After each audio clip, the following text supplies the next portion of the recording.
Chers frères et sœurs, comme vous pouvez le voir, parfois, notre mort est souvent frappée de douleur, de gémissement et d'humiliation, de combat, d'impuissance. Ceci parce que dans la mort, il y a la dynamique de la naissance. Quand un bébé naît, il vient en pleurant. Et pour revenir à la mort comme une seconde naissance, la mort est justement cette naissance-là à une vie plus pleine, plus complète, naissance à la vie éternelle. C'est ce que nous croyons comme chrétiens. Mais puisque notre vie se fonde souvent sur nos sens, cet enseignement est bien difficile à imaginer.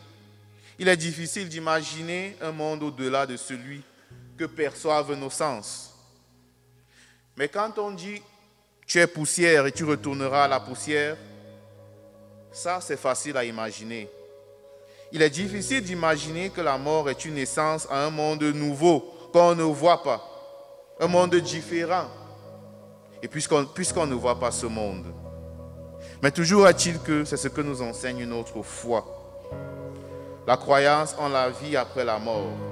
Il faut donc ouvrir notre imagination à l'inimaginable.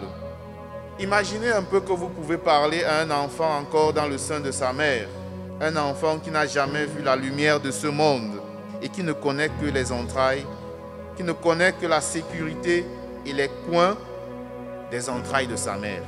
Et vous lui dites qu'il existe un monde beau, physique, en dehors du ventre de sa maman. Vous vous débrouillerez certainement à convaincre ce nourrisson, mais le petit sera sceptique. Il ne croira peut-être pas que c'est à son avantage de naître dans ce monde.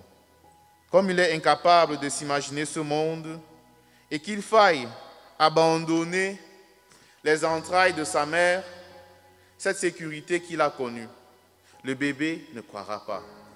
Il aura peur de naître, tout comme nous avons peur de mourir.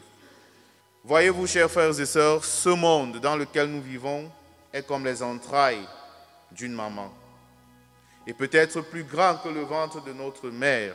Mais il est aussi petit devant la réalité de l'au-delà, devant la réalité de la vie éternelle. Nous avons peur de la mort comme un bébé a peur de naître. Mais la vie dans ce monde, c'est-à-dire la vie après la première naissance et avant la seconde naissance, c'est-à-dire la mort physique, ressemble un peu aux entrailles d'une maman, comme je le disais. Dans cette vie, nous sommes constamment en gestation. On évolue, on se développe et un jour, on arrive à terme. Il faut naître de nouveau.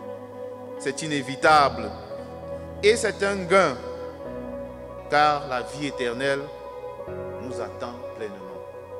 Pour finir, chers frères et sœurs, tout comme il nous a fallu naître dans ce monde pour enfin voir le visage de nos mamans qui nous ont portés pendant 9 mois, sachons qu'il nous faut aussi mourir et donc renaître avant de pouvoir contempler le visage de notre véritable mère, c'est-à-dire Dieu lui-même.